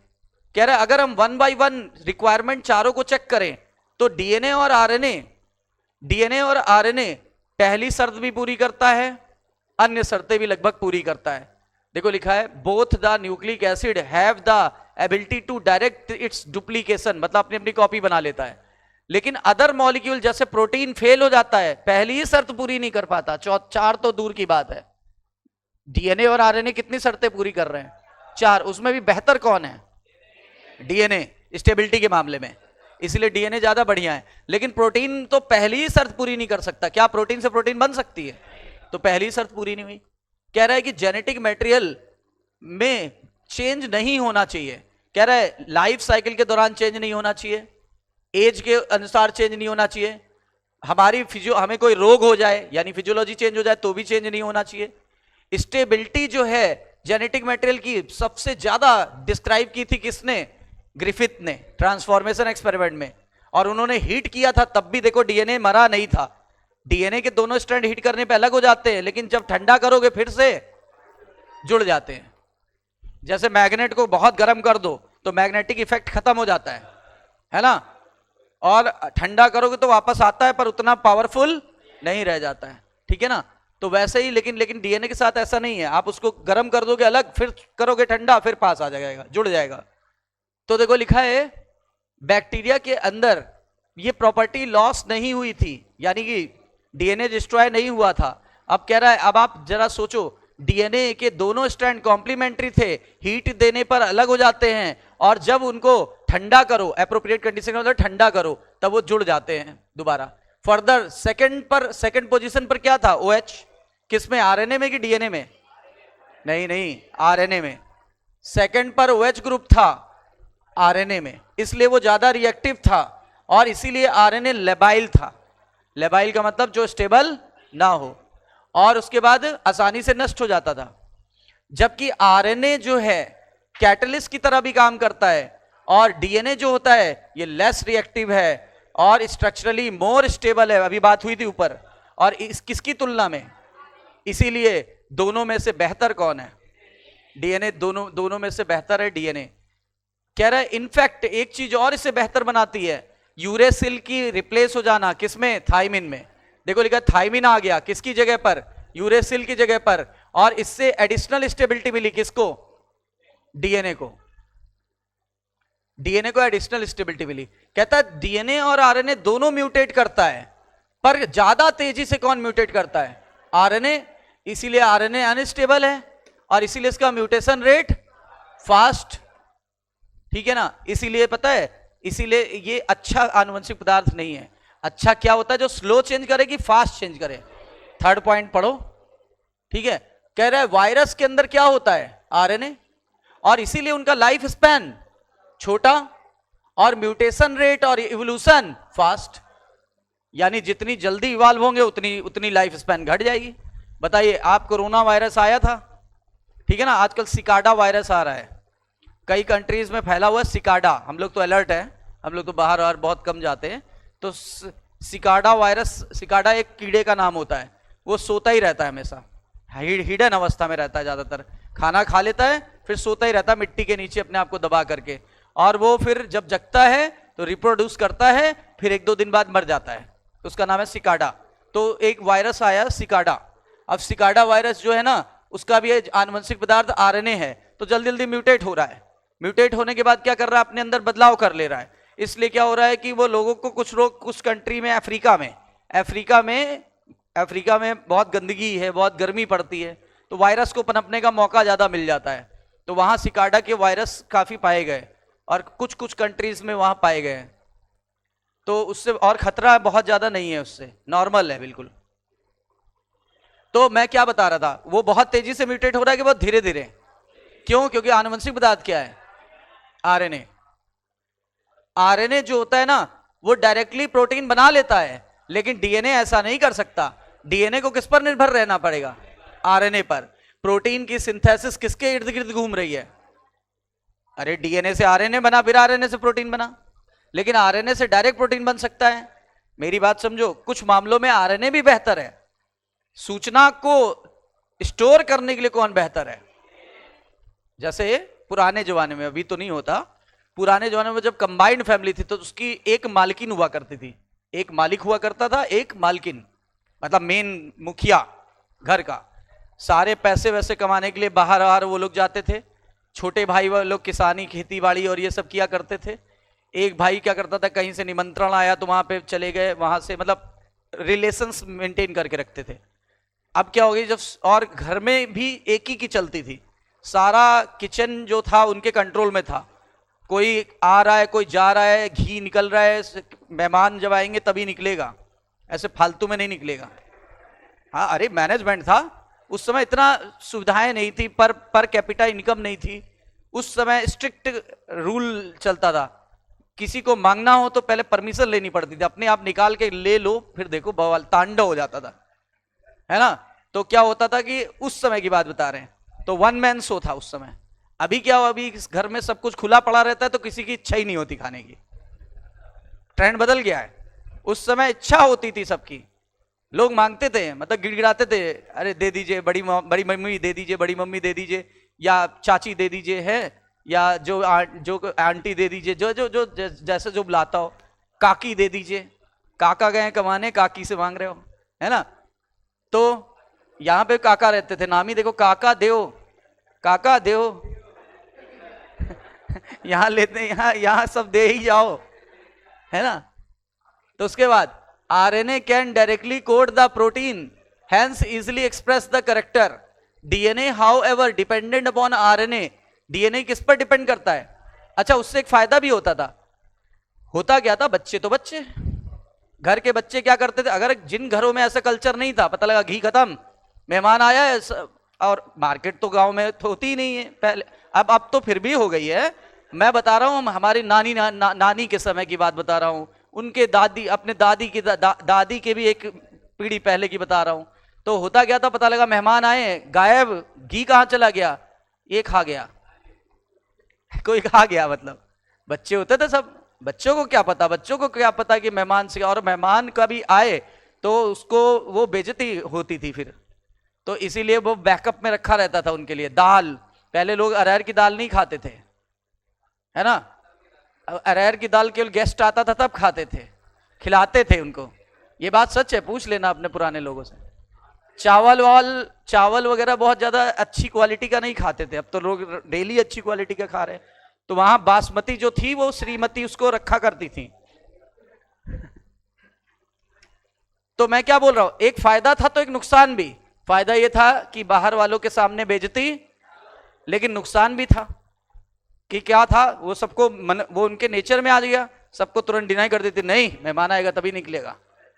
तो डीएनए का फायदा भी है, डीएनए आरएनए प्रोटीन नहीं बना पा रहा है, मानते हैं, लेकिन डीएनए एक मामले में बहुत अच्छा है, सूचना को स्टोर करके रख रहा है, उसको लीक नहीं होने दे रहा है। यानी कि जो जो वो मालकिन होती थी, काकी या जो भी, उनको क्या पता रहता था? उनको पता रहता था हमारे किचन में इतना सामान है और उतना ही मेंटेन करके रखना है हमको। बोलो, तो उससे क्या हुआ? जब कोई आया तो क्या हो गया? तुरंत सामान अवेलेबल हो गया कि नहीं हो गया? जिन घरों में ऐसा कल्चर नहीं था, जैसे मान लो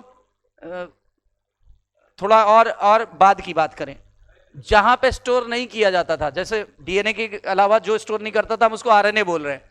अब आरएनए क्या सामान को स्टोर करता था? आरएनए सूचना को स्टोर नहीं कर पाता था, ठीक है ना, इसीलिए बच्चे सारा खा जाते थे। तो जब भी कोई गेस्ट आता था तो एम्बैरिस फील करना पड़ता था, एम्बैरिस फील होता था। तो कुछ मामलों में कौन बेहतर था? डीएनए। तो कुछ मामलों में कौन बेहतर था? तो डीएनए किस मामले में बेहतर है? सूचना को स्टोर करने के लिए। जबकि सूचना का प्रसार करने के लिए यानी कौन बेहतर है?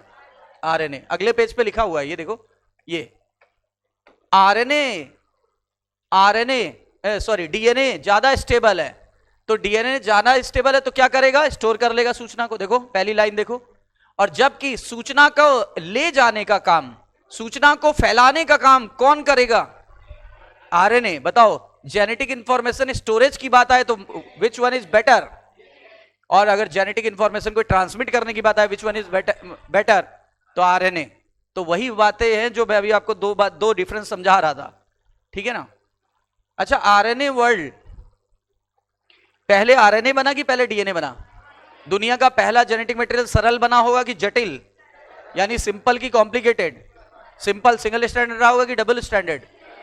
तो सिंगल स्टैंडर्ड रहा होगा, नाम था आरएनए, राइबो न्यूक्लिक एसिड।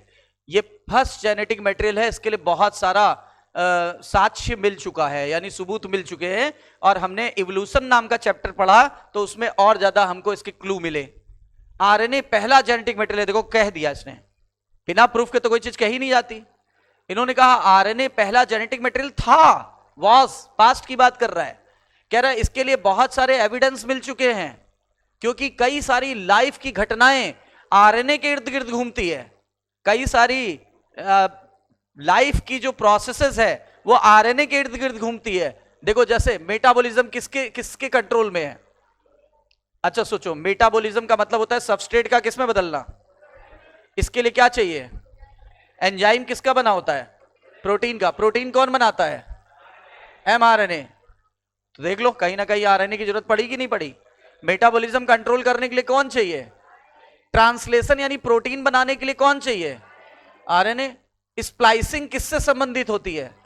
यानी आरएनए का घटिया भाग स्प्लाइसोसोम, उसको हटा दिया जाता है, उसको बोलते हैं स्प्लाइसिंग। ये सब इसी के इर्द गिर्द घूमती है। ये देखो लिखा है, आरएनए आनुवंशिक पदार्थ भी है और कैटलिस्ट भी है, ठीक है ना। ये देखो, आरएनए जो होता है ना, कुछ आरएनए कैटलिस्ट की तरह भी काम करते हैं, एंजाइम की तरह। कुछ आरएनए कैटलिस्ट की तरह भी काम करते हैं, उन्हें राइबोजाइम कहते हैं। कौन सा एंजाइम? राइबोजाइम कहते हैं, ठीक है ना। फिर इन्होंने बोला कि बायोकेमिकल रिएक्शन लिविंग सिस्टम में यही कैटलिस्ट कंट्रोल करते हैं। ये देखो, कैटलिस्ट का काम है सबस्ट्रेट को किसमें बदल देना, और इसी रिएक्शन को ये क्या बुला रहा है? बायोकेमिकल रिएक्शन या मेटाबॉलिक रिएक्शन। बायोकेमिकल रिएक्शन या मेटाबॉलिक रिएक्शन कहां चलती है? लिविंग में चलती है। कौन चलाता है? आरएनए वाले कैटलिस्ट, ठीक है ना। कह रहा है ये प्रोटीन के नहीं बने होते हैं, ये एंजाइम प्रोटीन के नहीं बने होते हैं। किसके बने होते हैं? कौन से आरएनए ने? RRNA, 23S rRNA. आगे पढ़ोगे भी आप। आरएनए कैटलिस्ट भी है और रिएक्टिव भी है। इसका मतलब कैसा है? किसी की रिएक्टिविटी ज्यादा मतलब उसकी स्टेबिलिटी कम, रिएक्टिविटी ज्यादा मतलब स्टेबिलिटी कम। और डीएनए इवॉल्व होता है किससे? डीएनए किससे बना है? पुरानी वाली चीज से नई चीज बनी है। देखो, आरएनए को ही कन्वर्ट कर दिया नेचर ने। किसमें कन्वर्ट कर दिया? डीएनए। ये सिंगल स्टैंडर्ड था, इसको क्या कर दिया? Double standard. इसमें हाइड्रोजन बॉन्ड ज्यादातर नहीं होते, ऐसा नहीं कह रहा हूं कि नहीं होते, होते भी है तो बहुत कम, इसमें बहुत ज्यादा, इसलिए ये ज्यादा स्टेबल है। इसमें यूरेसिल था, इसमें यूरेसिल की जगह क्या जोड़ दिया? CH3, 5 कार्बन पे क्या जोड़ दिया? CH3 किस में बदल गया? थाइमिन में। तो और स्टेबल हो गया। तो ऐसे छोटे छोटे बदलाव। हाँ, इसमें OH था सेकेंड कार्बन पर, इसमें क्या कर दिया गया H, यानी O हटा दिया गया। इसकी रिएक्टिविटी ज्यादा, इसकी रिएक्टिविटी कम, इसलिए इसकी स्टेबिलिटी कम और इसकी स्टेबिलिटी ज्यादा। क्या क्या बदलाव किए गए? सिंगल स्टैंडर्ड से क्या कर दिया गया? हाइड्रोजन बॉन्ड की संख्या कम थी, यहां ज्यादा कर दी गई। यूरेसिल को किसमें बदल दिया गया? थाइमिन में। और OH की जगह क्या आ गया? हो गया स्टेबल। इसीलिए ज्यादातर जीवों का आनुवंशिक पदार्थ क्या होता है? और एक बात और आ गई, डीएनए जो होता है डबल स्टैंडर्ड होता है और कॉम्प्लीमेंट्री होता है, यानी ए के सामने टी, सी के सामने जी। इसी वजह से अपने अंदर चेंज नहीं होने देता, चेंज नहीं होने दे रहा है, यानी स्टेबल है बहुत ज्यादा। अच्छा, स्टेबल है और अपने आप को रिपेयर भी कर सकता है, जबकि आरएनए में रिपेयरिंग की क्षमता बहुत कम होती है। बताइए, डीएनए, ये लाइन आ सकती है, अभी आई नहीं है। बताओ, डीएनए ज्यादा स्टेबल है कि आरएनए ज्यादा स्टेबल है? कॉम्प्लीमेंट्री है कि non complementary? Resist the change की अलाउ द चेंज? रिपेयरिंग कर सकता है कि नहीं कर सकता? कर सकता है, रिपेयरिंग कर सकता है। देखो, क्रिक ने, वाटसन एंड क्रिक ने जब अपना मॉडल दिया तो उन्होंने एक टर्म यूज किया, रेप्लिकेशन। उन्होंने कहा कि हमारे आंखों से ये चीज नोटिस हुए बिना नहीं रह पाई। मतलब उन्होंने कहा हमारे आंखों से जो ऑब्जर्वेशन हुआ वो ये हुआ कि जब एक डीएनए से दो डीएनए बनते हैं तो वो सेमी कंजर्वेटिवली बनते हैं। किसने दिया ये मॉडल? वाटसन एंड क्रिक ने डबल हेलिक्स मॉडल दिया। तो ये देखो, ये उनके ओरिजिनल स्टेटमेंट लिखा है, it has not escape to our notice. बोल रहे हैं हमारे नोटिस से बच नहीं पाया। क्या नहीं बच पाया? कि डीएनए पेयर कर लेता है, डीएनए पेयर करके अपनी कॉपी बना लेता है, अपनी कॉपी बना करके अपने आनुवंशिक पदार्थ को कॉपी बना लेता है, और कॉपी बनाने की प्रक्रिया को क्या बोलते हैं? रेप्लिकेशन। और ये दिया किसने था? Watson Crick. कब दिया? जब डबल हेलिक्स दिया था 1953। ये स्कीम क्या बताती है? कि डीएनए के स्ट्रैंड पहले अलग होते हैं। देखो, पहले डीएनए के दोनों स्ट्रैंड अलग होते हैं कि पहले जुड़ जाते हैं? अलग होते हैं। ये देखो, डीएनए के दो स्ट्रैंड अलग अलग हो जाते हैं। अलग होने के बाद क्या बनाते हैं? टेम्पलेट। उसी टेम्पलेट पर नया डीएनए बनेगा, वो भी किस फैशन में? कॉम्प्लीमेंट्री की सप्लीमेंट्री? देखो इधर देखो, ए के सामने टी आएगा, यहां टी के सामने ए आएगा, यहां टी के सामने ए आएगा, यहां ए के सामने टी आएगा, यहां जी के सामने सी आएगा, यहां सी के सामने जी आएगा। तो देखो, ये देखो, जी के सामने सी, टी के सामने ए के सामने टी, जी के सामने सी, कॉम्प्लीमेंट्री। तो ये रेड वाला टेम्पलेट है, ये ब्लू वाला नया बना, रेड वाला टेम्पलेट है, ब्लू वाला नया बना। और यहां पर कौन सा नियम लग रहा है? कॉम्प्लीमेंट्रिटी और बेस पेयरिंग। कॉम्प्लीमेंट्रिटी और बेस पेयरिंग। ये देखिए लिखा है, after the completion of replication एक डीएनए मॉलिक्यूल से कितने डीएनए बन जाएंगे? एक पेरेंटल डीएनए मॉलिक्यूल से दो डॉटर डीएनए बन जाएंगे। और किस फैशन में बनेंगे? सेमी कंजर्वेटिव का मतलब 50% टुकड़ा रेड है और 50% ब्लू है, यानी ये पुराना वाला है और ये नया वाला, ये पुराना वाला और ये नया वाला। 50% कंजर्व है कि 100%? और एक्सपेरिमेंटल प्रूफ दिया किसने? ई कोलाई पे काम किया था, और किया था मेसेल्सन एंड स्टॉल। किसने किया? Meselson and stall. और कब किया? 1952 में हर्षन चेज ने एक्सपेरिमेंट किया था, और अब तक आ गया 1958। 1958 एक बार तो सीक्वेंस पूछ लिया था कि इनको रिसेंट ईयर्स में, ओल्ड टू रिसेंट ईयर्स में सेट करिए। तो पहले क्या हुआ? पहले क्वेस्ट जनरेट हुई थी 1926 में, फिर 28 में क्या हुआ था? ग्रिफिथ ने एक्सपेरिमेंट किया। फिर 33 से 44 के बीच में क्या हुआ? बायोकेमिकल नेचर दिया एवरी मैकलियोड मैककार्टी ने। फिर 1952 में क्या हुआ था? हर्षे एंड चेज ने प्रूफ कर दिया, अनइक्विवोकली की इक्विवोकली? अनइक्विवोकली। फिर उसके बाद 1958 में क्या हुआ? Semi conservative mode of DNA replication proof किया गया। किसने प्रूफ किया? मेसेल्सन एंड स्टॉल ने। अच्छा, इन्होंने क्या किया? इन्होंने ई कोलाई को ग्रो कराया। कहां ग्रो कराया? इस सोल्यूशन में, अमोनियम क्लोराइड, जिसमें हैवी वाला नाइट्रोजन लिया। कौन सा नाइट्रोजन लिया? हैवी वाला। किसको ग्रो करा रहे हैं? बैक्टीरिया को। कौन से बैक्टीरिया? E coli. इस सोल्यूशन में ग्रो करा रहे हैं। जब इस सोल्यूशन में ग्रो कराएंगे तो बताओ इसका 14 नंबर, ये ओरिजिनल डीएनए है। ओरिजिनल डीएनए कौन सा होता है? N14 N14 लाइट वाला। हमारे अंदर जो नाइट्रोजन बेस है वो हल्का वाला है। इन्होंने किस मीडियम में ग्रो कराने की कोशिश करी? इससे फायदा क्या होगा? ये स्ट्रैंड ये स्ट्रैंड ये, और हल्के वाले को हम इसको हम मान लेते हैं इस कलर से। तो ये देखो इसके सामने ग्रीन वाला बनेगा, इसके सामने भी ग्रीन वाला बनेगा। फिर ये हाइड्रोजन बॉन्डिंग हो जाएगी और डबल स्ट्रैंडेड हो जाएगा। बताओ एक पेरेंट डीएनए से कितने बन गए? सेमी कंजर्वेटिव बना कि कंजर्वेटिव? अब इन्होंने एक पीढ़ी और ग्रो कराया। जब एक पीढ़ी और ग्रो कराओगे तो ये ग्रीन अलग, ये ग्रीन अलग, और यहां पे मीडियम भी कैसा है? ग्रीन वाला है ना, तो इसके सामने भी एक ग्रीन आके जुड़ जाएगा, इसके सामने भी एक ग्रीन आके जुड़ जाएगा। ये वाला ग्रीन रेड के सामने जुड़ा, बोलो, और ये वाला ग्रीन उस रेड के सामने जुड़ा, बोलो। 2 से 4 बन गए कि नहीं बन गए? जिसमें से 2 कैसे बने? हाइब्रिड, और 2 कैसे बने? लाइट। तो इन्होंने क्या किया ना, इन्होंने इस तरीके से ग्रो करा करा के इनको जो चाहिए था वो उन्होंने प्राप्त कर लिया। हालांकि इनको चाहिए था N15 N15 वाला, वो आगे चल के मिल गया। ये देखो ये N15 N15, ग्रीन वाले को क्या माना है? 15 ना। देखो ये इनको ये चाहिए था, मिल गया। ये नहीं चाहिए था, हटाओ। जो चीज नहीं चाहिए छोड़ दो, जो चीज चाहिए उसको ले लो। अब इन्होंने यहां से एक्सपेरिमेंट चालू किया, यहां से एक्सपेरिमेंट चालू किया तो देखो लिखा है, पहले उन्होंने ई कोलाई को 15 वाले मीडियम में ग्रो कराया, यानी हैवी वाले में कि लाइट वाले में, और उसके बाद बोला गया इस नाइट्रोजन को केवल और केवल कुछ जनरेशन तक यूज किया और उसके बाद कभी यूज नहीं किया। केवल हैवी नाइट्रोजन प्राप्त करने के लिए किया, हैवी डीएनए प्राप्त करने के लिए किया। लिखा हुआ है द रिजल्ट वॉज, इसका परिणाम क्या हुआ? N15 आ गया कहां पे? नए वाले डीएनए में।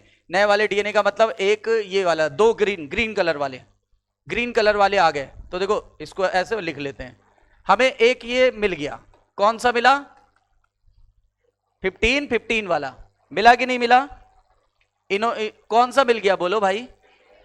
N15 अब इन्होंने इसको इस माध्यम में ग्रो कराया, इसको ऐसे ब्लैक बना दे रहे हैं ताकि दूर से दिखाई पड़े। ये हैवी वाला है कि लाइट? और माध्यम अब की बार लिया था NH4Cl 14 नंबर वाला। अब आप बताओ ये पेरेंटल डीएनए की तरह काम कर रहा है कि नहीं कर रहा है? ओपन होगा कि नहीं होगा? होगा। तो ये लो, ये ओपन कर दिया, ये ओपन कर दिया, ये 15 नंबर, ये 15 नंबर, और मीडियम में क्या भरा हुआ है? इसको लाल कलर से मान लेते हैं। ये मीडियम में क्या भरा हुआ है? 15। तो इसके सामने कौन सा बनेगा? 14। इसके सामने कौन सा बनेगा? 14। अब एक डीएनए से कितने डीएनए बन गए? और दोनों कैसे मिले? हाइब्रिड या इंटरमीडिएट? बताओ मिला कि नहीं मिला? हर बार सेमी कंजर्वेटिव मिल रहा है कि नहीं मिल रहा है? अब इन्होंने अगले 20 मिनट, ये 20 मिनट बीते, 20 मिनट बाद 1 से 2 मिले, अगले 40 मिनट बाद 2 से 4 मिलेंगे। हमेशा याद रखो, 2 हाइब्रिड और बाकी के लाइट, 2 लाइट। फिर अगले 20 मिनट बाद यानी 60 मिनट के बाद 2 हाइब्रिड और 4 का डबल 8 आना चाहिए, तो 6 लाइट। फिर एनसीईआरटी ने पूछा 80 मिनट बाद कितने मिले?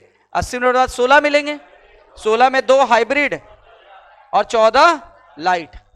ठीक है ना? हर बार इनको क्या पता चल रहा था? हर बार ये पता चल रहा था एक पेरेंट डीएनए से 2 डॉटर डीएनए बनते हैं। तो 2 से कितने बने? 4, 4 से कितने बने? 8, 8 से कितने बने?